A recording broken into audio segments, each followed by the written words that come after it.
The food we eat is a vehicle for really being connected to place and being connected to the natural world out there. We're actually one and the same. We're part of it. We're not separate from. And we have felt that we've been separate from. I think we all know that our current food system is somehow broken. We look at the scale and the size of all the different pieces. The huge processors are absolutely enormous. The huge supermarkets are enormous. We look at that and we get resigned because they're so powerful, they're so huge, they're so ubiquitous that we don't really know how to create a healthy food system from that. Well, we just need to build one and forget all that. We just need to start over again. We're kind of moving back towards a place where we're understanding how connected we are, that we're all really one giant organism here. And eating the kind of food, if it's densely nutritional, highly energized food that has that type of life still in it, is critical to our health.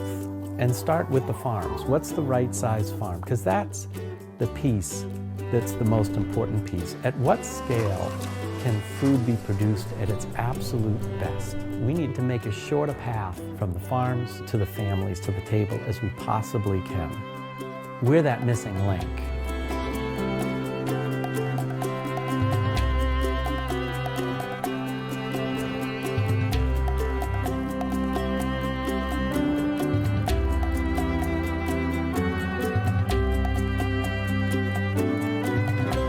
By setting up the system this way, where we're linking directly to families, they know who their farmer is. They know how the food is being produced. They can have a renewed trust in their food supply. I feel like today in this world, there's so much to be worried about. I have 2 small children. I work, it's a lot to manage, but buying things directly from farmers to you just gives me a lot of confidence that the food that we're putting in our bodies is healthy and that it's coming from a good place. It just makes me feel like I'm being more true to the food as well. Food just needs to be good and honest. So you do something good not only for yourself by buying very good food, but you also do something for the farmers. And the families know that we're asking them to order consistently. The farmers have these orders that come through every week that are like clockwork. And they know that they're going to get that order, and they know they can plan their production around that order, which is one of the most difficult tasks, one of the most difficult businesses, one of the most difficult occupations to do successfully. These aren't people who are doing it instead of something else. This is it, how amazingly important an occupation that is. And that's not to say we can't use help.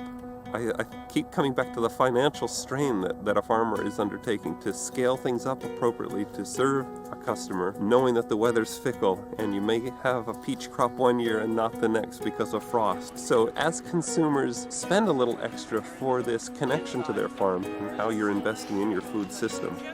I think that families are becoming a lot more inquisitive and wanting to know more about where their food is coming from and how it's produced, because it's so ambiguous in a lot of respects. What does natural mean anymore? And just because it's organic, does it mean it's good? To understand where your food is being produced fundamentally is the only way to be sure about what you're eating. I want to eat food being produced by smart, intelligent, joyful, engaged, excited people who have skill and are bringing that skill to bear on growing the food that I put on my family's table. You remember the Willy Wonka story about the ever-changing flavor gum or something, where the longer you chew it, the more flavor you get? Well, that's what it's like with this food, is the flavors are so rich and so deep that there's more. There's even more and more and more. And that's really a sign of well-grown, well-produced food, lovingly produced food. It brings our families together, it brings friends together, and it's a shared experience that we have when we're sitting at the table that is so essential right now.